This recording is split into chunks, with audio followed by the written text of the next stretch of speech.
Fork 10 ans plus tard. Renesmee n'était plus une enfant. Depuis longtemps, son corps avait atteint l'âge adulte à 7 ans. Mais son esprit grandissait plus vite que ses émotions ne pouvaient suivre, et cela la détruisait. Elle ne rêvait plus comme avant. Elle n'était plus émerveillée par les contes d'Esmond, ni apaisée par les mélodies d'Edward au piano. Son reflet la troublait. Elle avait 17 ans, mais aussi 70, et à peine 10. Et chaque jour, elle sentait une fracture en elle. Jacob était la seule constante, doux, présent, stable. Mais même lui commençait à la regarder autrement, pas avec malveillance, juste avec un mélange de doute, de peur, d'admiration, comme s'il ne savait plus s'il devait la protéger ou la considérer comme son égale. Et cela l'étouffait. Les Cullen tentaient d'adoucir son monde. Carly l'éduquait avec soin. Bella était une mère protectrice, Edward un gardien silencieux. Mais elle n'était pas comme eux, ni humaine, ni vampire. Et une nuit, au cœur de la forêt, quand elle sentit sa peau briller trop fort, son cœur ralentir, sa soif murmurer, elle s'enfuit. Elle ne laissa pas de mots, juste une marque sur l'arbre qu'elle aimait le plus, un R enlacé à un J. Des jours durant, elle erra sans but, sauta dans des trains, traversait les États, fuyait les caméras. Et pour la première fois, elle se sentit libre, mais aussi vide. Jusqu'à ce qu'elle atteigne la côte Est. Une ville perdue dans les brumes où les touristes ne posaient pas de questions. Là, dans une bibliothèque abandonnée, une fillette l'observait. Pas une fillette humaine, elle avait des yeux ambrés, une peau légèrement dorée, et dans son pouls battait quelque chose de familier. « Toi aussi tu es. » La fillette sourit. « À moitié, comme toi.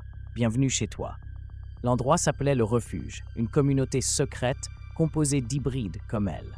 Certains élevés dans l'ombre, d'autres retrouvés. Aucun accepté par les clans. Renesmee écouta leurs histoires. Un garçon brésilien qui ralentissait sa croissance grâce à la méditation. Une jeune fille éthiopienne qui contrôlait sa soif par la musique. Un hybride russe qui ne rêvait jamais mais pouvait revivre des souvenirs étrangers en les touchant. Elle n'était pas une erreur, elle faisait partie de quelque chose de nouveau. Pendant des mois, elle vécut avec eux, s'entraîna, apprit, cessa de craindre sa soif, cessa de détester son reflet. Elle commença même à ressentir quelque chose comme l'amour pour un garçon silencieux, au regard profond, les doigts toujours tachés de fusain.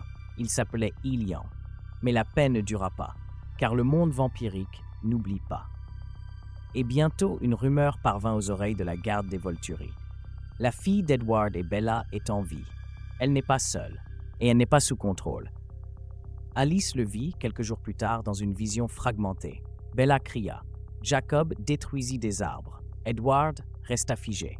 « Nous devons aller la chercher, dit Carlyle. Mais Edward secoua la tête. Non, elle doit choisir de revenir, ou d'affronter son destin.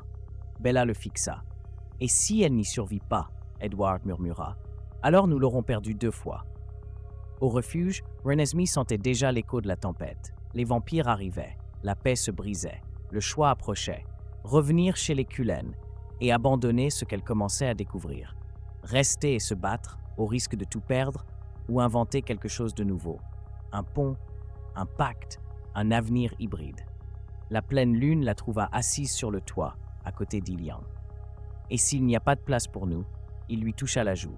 Alors nous la construirons, pierre après pierre. Elle ferma les yeux, et pour la première fois, elle n'eut pas peur de ce qu'elle devenait. Mais de l'autre côté du continent, les Volturi envoyaient déjà une avant-garde. Pas pour parler, pour juger. Et le destin de Renesmee, et de tous ceux comme elle, ne tenait plus qu'à un fil. Les cieux au-dessus du refuge devinrent plus lourds, pas à cause de la pluie, mais de présence. Renesmee les sentit avant de les voir. Un craquement dans la brume, une odeur ancienne, un silence trop parfait. La garde Volturi était arrivée.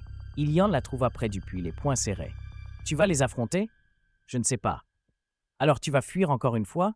Renesmee leva la tête. Pas cette fois, car elle avait maintenant une meute, et une vérité que personne d'autre ne pouvait défendre. Demetri fut le premier à apparaître. « Renesmee Cullen, fille de l'exception. Quelle déception de te trouver parmi des erreurs. » Elle ne broncha pas. « Nous ne sommes pas des erreurs. Nous sommes ce qui vient après. » Jane sourit depuis les ombres. « Ce qui vient après quoi? Après votre peur. » La confrontation ne fut pas une bataille, mais ce n'était pas non plus une conversation. Renesmee se plaça entre les Volturi et ses nouveaux alliés. Vous ne nous emmènerez pas. Pas sans m'écouter d'abord. Félix fit un pas, mais une voix l'interrompit. Alors écoute-la. Edward Cullen. À ses côtés, Bella, Jasper, Alice, Jacob, toute la famille. Combien de temps as-tu cru qu'on te laisserait seul? Dit Bella, la voix brisée en la voyant. Renesmee cligna des yeux. Son cœur, qui ne battait jamais vraiment, tremblait maintenant. Vous ne saviez pas où j'étais. Ce n'était pas nécessaire. Tu es ma fille. Je sens quand ton rire n'est plus le même. Harrow ne vint pas en personne, mais sa volonté, oui. Un verdict écrit, scellé, envoyé avec les gardes. Les hybrides doivent être évalués, classés et, si nécessaire, contenus. Carlyle le lut à haute voix.